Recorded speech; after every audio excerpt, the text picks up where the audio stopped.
What's an orgasmic feeling that isn't an orgasm? The moment when you've been congested all day and one nostril finally opens. Back scratches. Climbing into a warm and cozy bed when tired after a long day of work.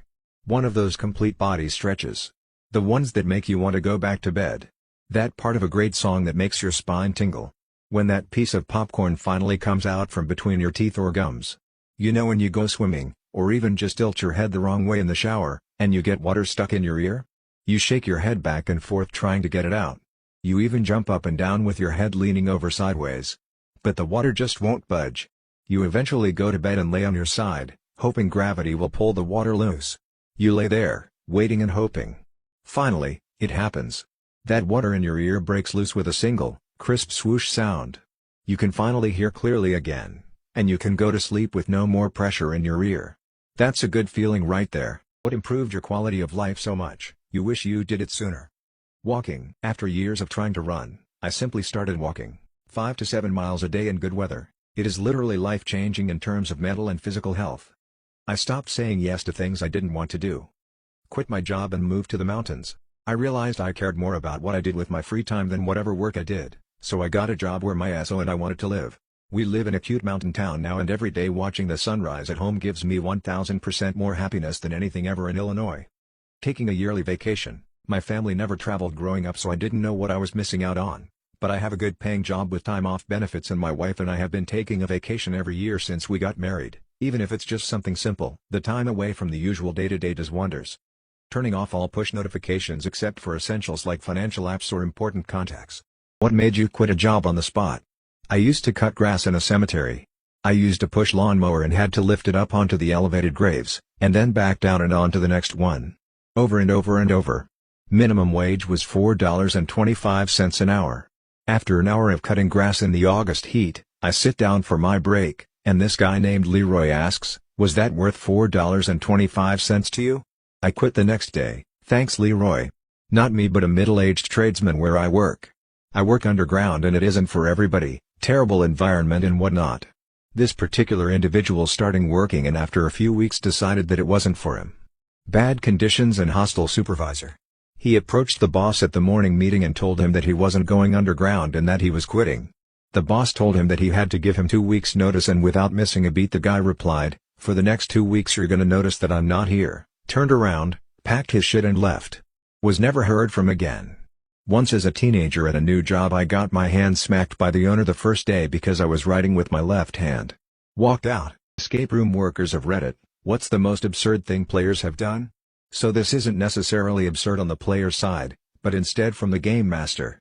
One time our players were doing the bank heist theme, done in the dark and you have headlamps, and about 4 puzzles in one of my employees realized they had an item in their pockets still.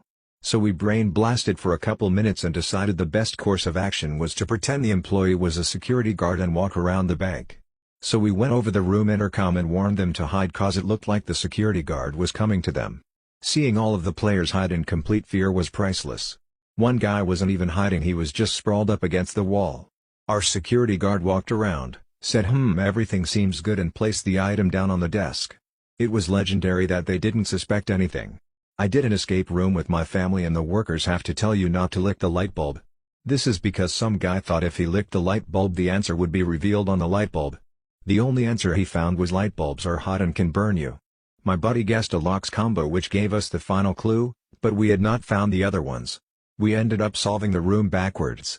When the room administrator came in she had nothing else to say but "What the F did you guys do? What is the creepiest thing you've seen in the woods, or in the mountains, or in deserts, or caves, or in small towns, or in remote or rural areas, or while on large bodies of water, or while on an aircraft or a nautical vessel?" I was driving home after an extremely late night at work. I lived in the middle of nowhere. About a mile before I got there a woman covered in blood jumped out of the woods into the middle of the road screaming. I panicked and went around her, then slammed on the brakes to help. Her boyfriend had beaten her and was currently chasing after her in the woods. I got her in my car and called the police. They met us at the hospital because I told them there was no way I was waiting on the side of the road when he was coming. I'd been at football training with a few of my cousins when I was about 10 years old. We decided to take a walk before our parents picked us up, so we went along the canal towpath. My cousin looked down in the canal and saw a really nice jacket floating along, and being a weird scavenger person decided to reach in to fish it out. Well, the jacket turned over. And so did the man wearing it. He also had no face left. Not gonna lie, that was rough. Felt like running at night last year because the park near where I live gets all pretty with the lights on in the dark. So after 5 minutes into the exercise, I feel the need to adjust my shoes because I forgot to wear a longer sock and they were hurting my ankle. I look up and I see this dark silhouette running towards me at full speed wearing a hoodie about 50 meters away. I was on the left side of the street and he was on the right, so it was clear he was running towards me. I legit almost shitted my pants and felt an adrenaline surge. I thought about fighting him if he got any closer, but in a blink of an eye, the person trips, falls face planted on the ground, and starts crawling in my effing direction again. F that, dude is committed, I'm leaving. Do bosses like Michael Scott actually exist? And if you worked for one, what's your craziest story? My first boss in America, I was 21, he was Asian American. I had never seen The Office but noted the absurdity. He would get free potato chips from a guy in a company truck and would stuff his cheeks in the middle of telling me what to do. He always offered some. Fired a co-worker for screaming some racist stuff at me by just yanking her out the door. Called another co-worker a cub or a baby lion because she was tiny with wild unruly hair. Would do a small mini roar whenever she was about to report for her shift or when I mentioned her name. Ran around the place with a wig on his head imitating me. Brought his daughter to work and give her piggyback rides in the office. Would ask me to take videos. Would talk to black people in a black way. He would say "What's up shorty" to the ladies and "What's poppin'?" Called the guys Tyrone and would say "Shy Eat" in his most convincing black voice. It was actually pretty good. Would ask me to teach him random Arabic words so he could yell them sporadically in the middle of the day. He always got the accent right. Had an open door policy and would do shots in his office. Started a small chicken farm in the back of the building and would give out whole chickens to the staff. Had me and a coworker try to slaughter one time. I couldn't and nicked it just a little bit and shrieked, spraying all three of us with blood. Received a visit from the city people to tell him he couldn't keep chickens in back. He was rounding the main floor with a small basket of freshly laid eggs just as they were asking for him. Did the chicken farm again the next summer, this time with a small garden growing squash, cucumber, corn etc. to disguise the chicken coop. Happily gave out vegetables along with chicken. Would be extremely proud of taking home a tray of his own eggs to his children. Ate 2 fresh eggs every morning. Bought a wok to work to deep fry sausages in. Sometimes made lunch in the back. The entire floor would smell like food and he would round us all, 3 of us, to his office to eat. Would regularly fall asleep under his desk. The snoring was so loud you could hear it in the front. Once a client asked what that noise was and I said it was the plumbing. Woke up after his naps looking puffy but acting as if nothing happened. Would immediately go next door for a cherry coke. Would constantly eat hard candy to stay awake during the day. Ate too many edibles at a party I hosted once and passed out. Told me to hire someone but when he saw the girl did a comical thing with his face, eyebrows raised and eyes big, think Ken Jeong, because she was having trouble fitting into her chair. She was a bigger girl. Took away chairs the next day because they encouraged us not to concentrate on the client. The girl was a no-call no-show the following week. People who cater to the super rich, what things have you seen? I'm a driving instructor and one group rented the track to drive their supercars for the day. At the end of the day they all partnered up and got into the cars to leave. After they were gone we realized that they had forgotten their Lamborghini Aventador at the track. Family friends were having marital issues. Their marriage counselor figured out a lot of their problems were overcooking meals. The counselor reminded them that they are rich and can just cater all their meals, and it would be cheaper than getting a divorce. They listened to the counselor and now are happily married again. I used to pet sit. I remember a rich person asking me to pet sit their cat.